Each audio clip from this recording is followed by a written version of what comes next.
Recently in my community tab, I asked you guys what Splatoon related questions you wanted to give me, and today I'm going to be answering the first 15 of those and pick out the next 15 I chose in part 2. If you enjoyed the video and want to see part 2 or potentially more, be sure to subscribe. And without further ado, let's get started. The first few questions are all objective related, starting with Bowser02 asking in Rainmaker what classes should and shouldn't be picking up the Rainmaker, and in what situations is it okay for any weapon to pick it up.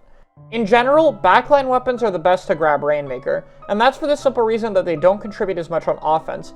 Backlines want to keep a safe distance, and typically are better when defending, so having them grab the Rainmaker means you have more players who are capable of pushing up. The class next in line to grab Rainmaker would be the supports. While they're great at popping the Rainmaker shield and can provide some aggressive potential, they are the second in line in terms of not being able to help as much on offense, but they can still be used for grabbing the Rainmaker if your backline is busy or has Stingray, as they're still pretty good for picking it up. Finally, if the enemy team is 4 down, and no one's near the Rainmaker, or in general need to make a fast push and no one's over there, you can grab it regardless of the weapon you play. Rainmaker is a really fast mode, so it shouldn't take more than a few seconds to pick up the Rainmaker when it's time to get a push started. So if it's taking too long and you have to grab it, sometimes you're going to have to do that, especially in solo queue.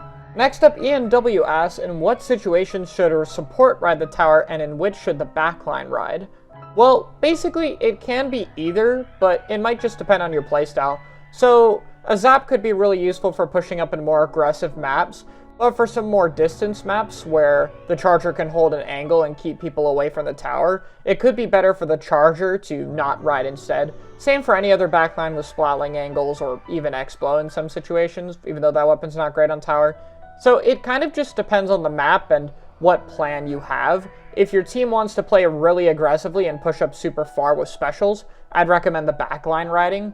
But if you want to play more defensively and just kind of keeping people away from tower, then I think the support riding is a bit better since they can use their mobility to survive and stay alive while your backline puts distance pressure safely. Next up, Ember asks, how can you play Clam Blitz? You said a few times no one really knows how to play, and I don't really understand how to play it and what to be focused on. Clam Blitz basically revolves in 2 phases. One where you're getting mid. Your main focus here is to get clams and hold map control to get specials to push up to the basket. You want to try to get a substantial amount of clams so that you can push up and score a lot. Clam Blitz will typically reward one good push rather than many smaller pushes with the penalty system. When you have mid control, generally you only want to have around 1 football. You can hold multiple for some situations, but because it gives away location, it's not really super worth it to have more than 1, and you basically try to get set up to push back in.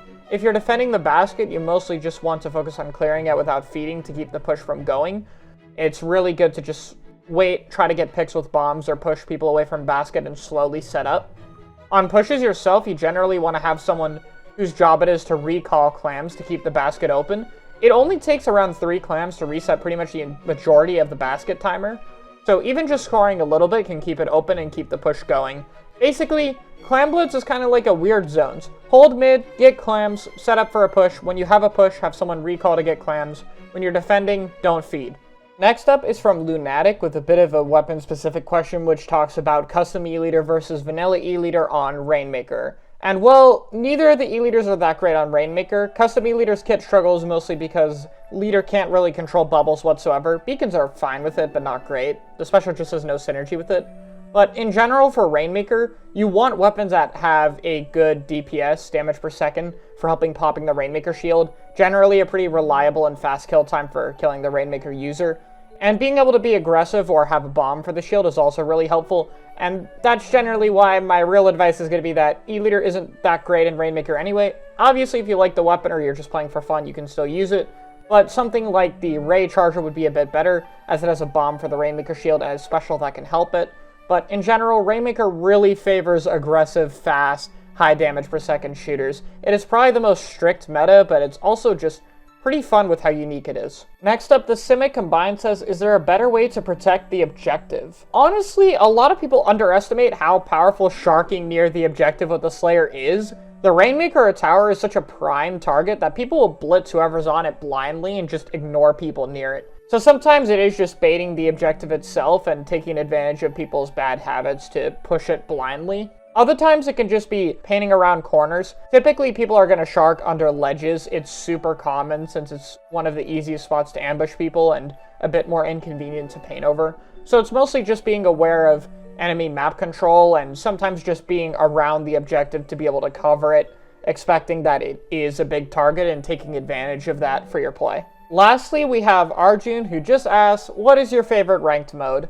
Zones typically is my favorite. It's one of the most balanced, and I just really enjoy it a lot. It's the most common competitive mode. But recently, the meta for it is kind of boring and very special-orientated, so I've been enjoying a lot more tower control and even Rainmaker, even though I think it's the worst competitive mode. Next up, we have some weapon-specific questions, starting with MagicLink43, who says, can short-range weapons still thrive in the meta, especially ones with quick kill potential like Luna and Dapple? And I'm gonna be honest, kill potential is not really the most important thing. A lot of weapons in this game kill fast, especially in short range.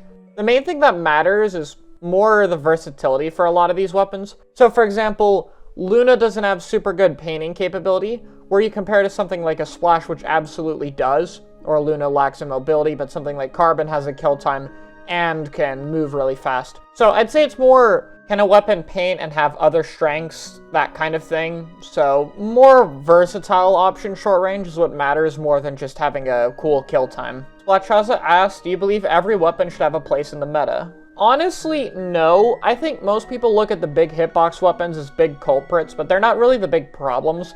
Like stuff like blasters, brushes, still have plenty of weaknesses or things they're weaker at to where they're balanced, like blasters' lack of paint and mobility. So it's more of a problem at lower skill levels dealing with those types of weapons, so I don't think it's a problem on the higher end of things. But the main thing that hurts in every skill level is special spam weapons. If a weapon can't be good unless if it gets a high special output, I don't think it should be meta whatsoever. I think special spam is just a really unhealthy playstyle for the game and just shouldn't be there. The specials are fine, it just needs to take more of an investment to get that special. Ness asks, is the Tri-Slosher skillful? I had someone new to the game try it on my account and drop a 20 bomb, and when I use it, I get a 7. So I'm going to take this to answer basically any of the big hitbox weapons. They're usually easier in terms of actually aiming. Like in order to hit the opponent, you don't have to aim as much as other weapons, whether it be a blast radius or just in general a big hitbox.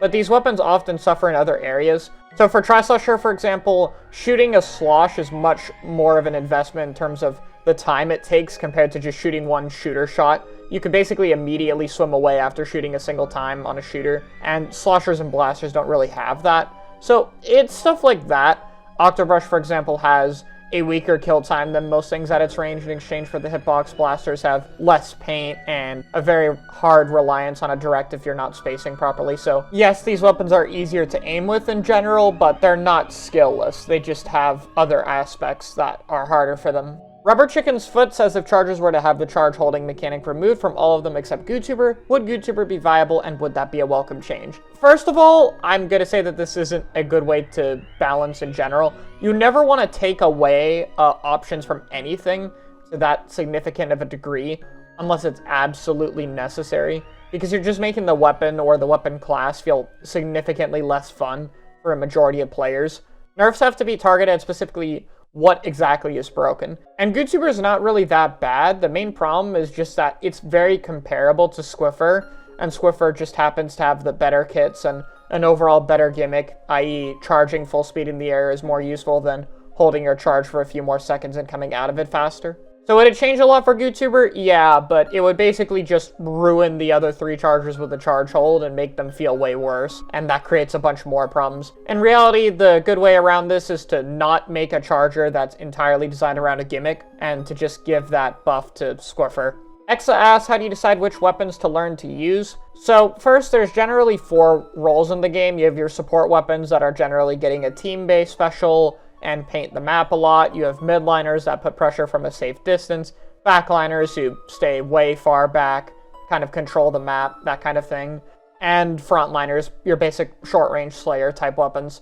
You want to try to see what playstyle you fit into, and then play weapons in that class, and basically pick your favorites. So for example, if you're a frontliner, then I would play stuff like Splash, K-Shot, 52, maybe Blasters, stuff like that, and see which ones you like, and from there you can narrow and pick out a few of them for your weapon pool. Some people will play a specific weapon class, like a lot of the short-range sloshers or backline chargers, but that of course is up to you. My main advice is to just stick within a weapon class, because learning like an E-liter and a sploosh is going to have drastically different playstyles, which will make it hard to be consistent with both. Now, obviously if you play for fun and you like both those weapons, then for sure go for it. But if you're a competitive player and you're looking to improve, it's better to overall stick with one role. Niech Euthis, sorry if I mispronounced that name by the way, said, do you think that one-tricks are forced to adapt to the meta? I'm gonna be honest, if you one-trick a top-tier or really versatile weapon, you probably don't have to.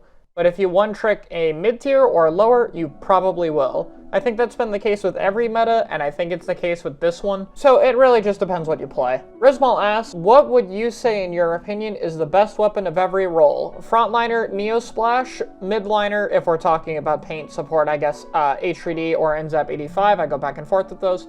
And backline, custom jet for all modes and custom explosion for zones only. Will C asks, do you think Brella is going to get a new look like the other Splatoon 3 weapons in the trailer? If so, what would they look like? Honestly, I doubt it. The weapons that we have new looks for are weapons that are commonly confused with each other, such as the 52 and 96, a normal and range blaster. Brellas are fairly distinct and also have one of the best designs in the game, so I don't see a real purpose to changing it. And finally, Rushy asks, what is your favorite weapon? For me, Range Blaster and Brella are my two favorites. I go back and forth in it a bit, but I would say Range Blaster is my overall favorite. Really difficult choice though. And that's the first 15 questions. I'm actually planning on covering the next 15 pretty soon, so I hope you guys are looking forward to it. And I might do this again if these videos do well, but I'll take submissions on part 2 of the second video. So be sure to check out that video if you want to send any more questions, and thank you so much for watching.